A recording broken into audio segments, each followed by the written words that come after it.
My friends, the Church in her wisdom dedicates the month of June to devotion to the Sacred Heart of Jesus. And in many ways, we can see how devotion to the Divine Mercy is kind of the modern expression of devotion to the Sacred Heart of Jesus.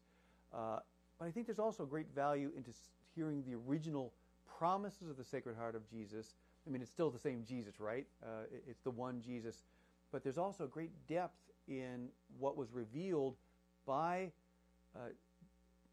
from Jesus to St. Margaret Mary Alacoque in terms of the foundation of this devotion. And I want to read to you just what's called the Great Revelation. This is June of 1675 to St. Margaret Mary Alacoque, which becomes the foundation of devotion to the Sacred Heart, at least in a universal fashion.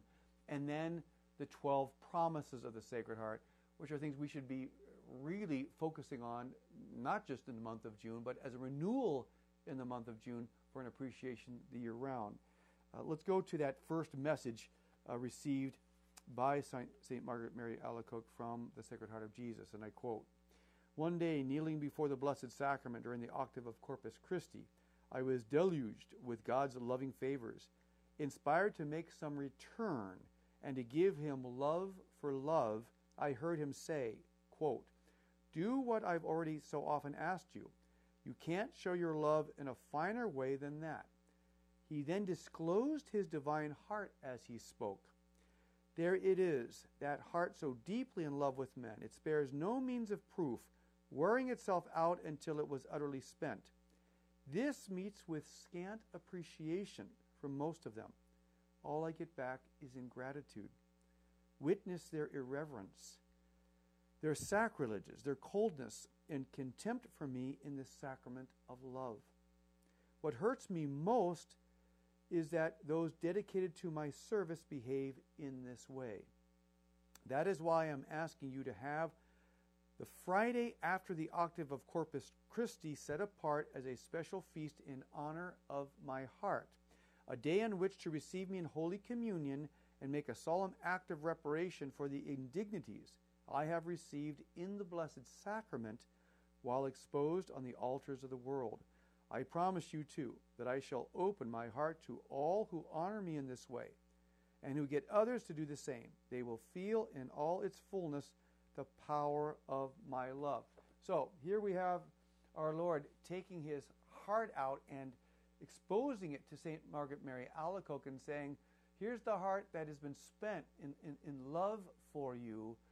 And of course, we know this culminates at Calvary. It's a heart that's pierced, but it's a heart of divine love, exhausted in efforts to show this infinitude of mercy.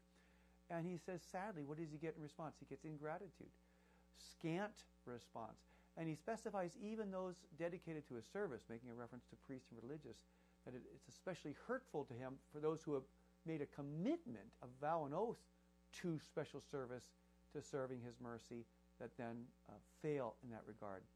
So he gives this great promise, and he asks that the Eucharist would be received, Holy Communion would be received on the first Friday of each month. And I want to read to you the full length of the promises. So first, it's establishing this day, this feast of the Sacred Heart, which would be the Friday after the octave of Corpus Christi. And then he goes on. And this is rather remarkable. There was in 1895, there was an American businessman, actually from Ohio, from Dayton, Ohio, who went through the message of the Sacred Heart of Jesus, and he picked out 12 promises. And he wrote to Pope Leo XIII saying, can you confirm these as legitimate promises? Well, on May 31st of 1899, he gets a letter back from Pope Leo XIII approving, giving papal approbation to the 12 promises of the Sacred Heart of Jesus. I want to read you these 12 promises. And my friends, here's the problem. We're so used to broken human promises that we forget that when God promises something, he keeps it. These are real, true, efficacious promises. Let me read you the list that was approved by Pope Leo XIII. Number 1, I will give them all the graces necessary in their state and life.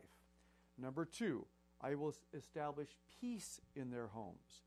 3, I will comfort them in all their afflictions. 4, I will be their secure refuge during life and above all in death. 5, I will bestow abundant blessings upon all their undertakings. 6, sinners will find in my heart the source and infinite ocean of mercy. 7, lukewarm souls shall become fervent. 8, fervent souls shall quickly mount to high perfection. 9, I will bless every place in which an image of my heart is exposed and honored. 10, I will give to priests the gift of touching the most hardened hearts. 11, those who shall promote this devotion shall have their names written in my heart. And the all-important 12th promise. I promise you, in the excessive mercy of my heart, that my all-powerful love will grant to all those who receive Holy Communion on the first Fridays in 9 consecutive months the grace of final perseverance. They shall not die in my disgrace, nor without receiving their sacraments. My divine heart shall be their safe refuge in this last moment. So, what does Jesus do? He promises salvation for those who will do the devotion of the 5 first Fridays, which is offered in reparation for sins committed against his Sacred Heart.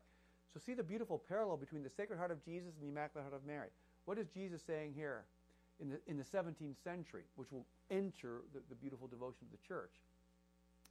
For 9 consecutive First Fridays, we receive Holy Communion and offer it in reparation for sins against the Eucharist.